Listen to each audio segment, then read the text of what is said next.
السلام عليكم، مرحبا بكم في قناة أمينة أجدزة. إن شاء الله كامل تكونوا بخير وعلى خير.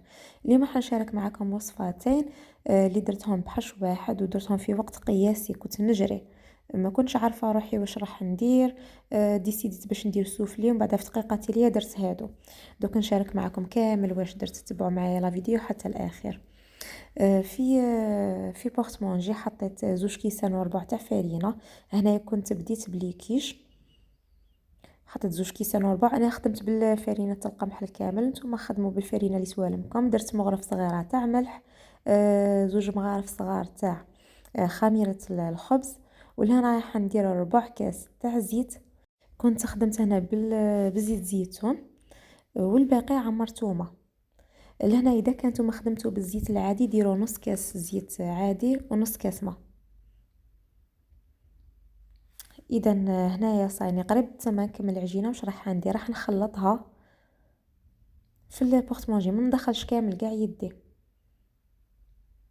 هي بزاف بخاتيك هاد العمليه. كيما راكم تشوفوا راني قاعده غير هكا ندور برك. ديجا هي صايره تبست كيما كنتم تشوفوا. برخف حليت، كنت قادره زعما نزيد راح تتلايم اكثر واكثر. انا مادام كنت مقلقه حليت برخف ولميتها غير هكا بيدي. ديجا كانت ملمومه، غير قلعت هادوك اللي في الحواشي هكا اللي كانوا لاصقين في البورتمونجي. ملي كانت لاصقه هذيك العجينه في البلاع تاني راح نزيدها للعجين، مش حنخليها اكيد. هيا ونلم العجين تاعي. هكا العجين تاعي راهو صالح للاستعمال.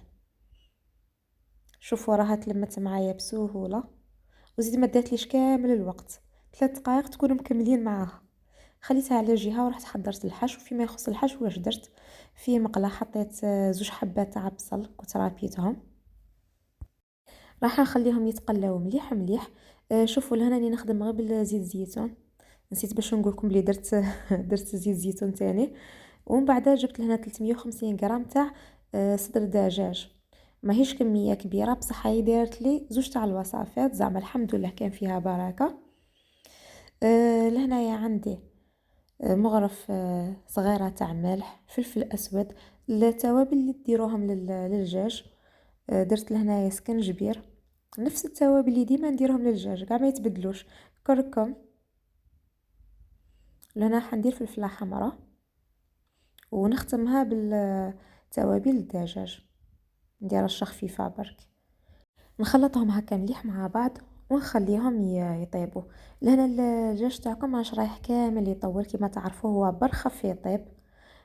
7 دقائق يكون وقيلا طابلكم. والله ما حسبت الوقت، بصح درت الوصفاتين هادو الزوج درتهم في وقت قياسي زعما برخف. خليت الدجاج تاعي يطيب ومن بعد رحت حليت العجينه. كيما راكم تشوفوا العجينه ديجا راهي مبسه بالزيت. ما انا حندير في البلا لا زيت لا والو، ديريكتومون نحط العجينه تاعي ونبقى نحل فيها باسكو هي ديجا راهي مبسه بالزيت. ما تخافوش منها، راهي تجي هكا مبسه الله الله طريه. راح نحلها هكا بهذه الطريقه ونطلع الحواف هذوك الحواشي نطلعهم. ومن بعد نروح نجيب الحشو تاعي. شوفوا لهنايا ما ثقبتها لا والو، باسكو كي تكونوا رايحين نديروا الحشو ما يشرح العجينه تطلع. باغ كونطخ لو كان طيبوها وحدها لازم تقبوها. انا طيبت كلش مع بعض وما تخافوش منها، ما يشرح تجيكم معجنه ولا. وسيختو فرينة القمح الكامل عبالكم تجي بزاف خفيفه. صراحه اول مره ندير ليكيش بيها، عجبتني. تبقى خير من الفرينه العاديه. موالف نديرها هذه الوصفه راكم ديجا اني درتها معكم مسبقا، تسمى هذه المره راني عاودتها برك هذا ما كان. وزيد كي عاودتها تما عاودتها بطريقه مختلفه ودرت معها وصفه اخرى عادك بغيت نشاركها معكم باه تنفعكم وتفيدكم.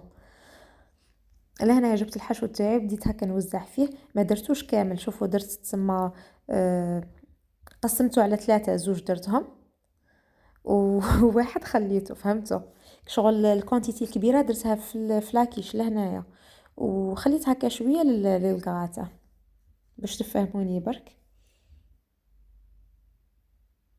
درت ثلثين والثلث خليته في المقله. وزعتهم هكا مليح ومن بعد نروح نحضر الصلصه تاعي اللي درتها. شوفوا لهنايا واش درت. جبت ياغورت طبيعي، عفوا ماشي جبن طبيعي، ودرت معاه 4 حبات بيض. نتوما قادرين ديروا اما ياغورت طبيعي، اما جبن طبيعي، اما كريم فريش. كنت نديرها ديجا بلا كريم فريش، الا كنت تعقلوا على لي فيديو تاعي من قبل كنت نطيب بزاف بلا كريم فريش.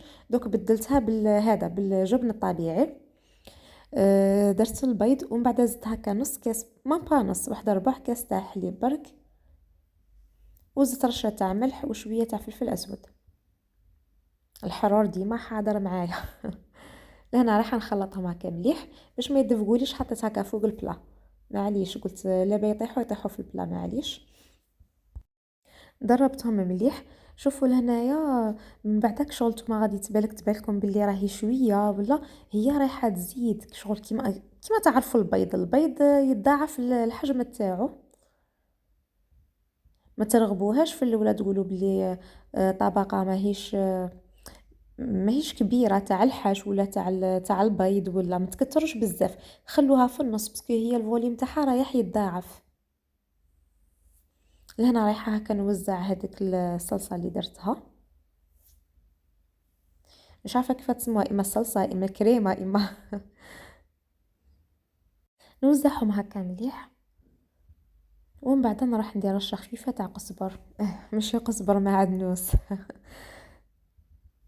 انا درت غير شويه معدنوس برك باش كي نخرجو ديريكتومون راح نحطو ما نبقاش نقطع فيه ونحطو من الفوقه، وسيختو من الفوقه بعد ما يلصقش بصح هكا يلصق.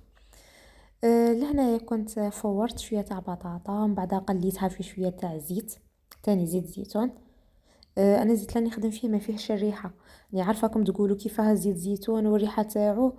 زيت زيتون اللي نخدم به روعه. انا دارنا راهم ياكلوا معايا، كانوا هما ما ياكلوش زيت زيتون، ما يبغوش ريحته كامل، بصح بهذه الطريقه صدقوني تعرفوا راهم ياكلوا معايا. كاع ما غبنونيش في دار رمضان.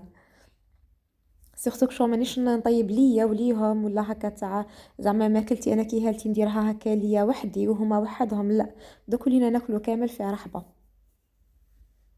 لهنا جبت تاني 4 حبات بيض،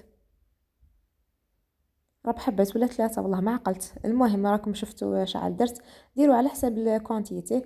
درت البيض، زدت معاه تاني شويه تاع ملح، شويه تاع فلفل اسود، فرماج. لهنا الجبن اللي كان متوفر عندي درت فرماج تاع الحبه.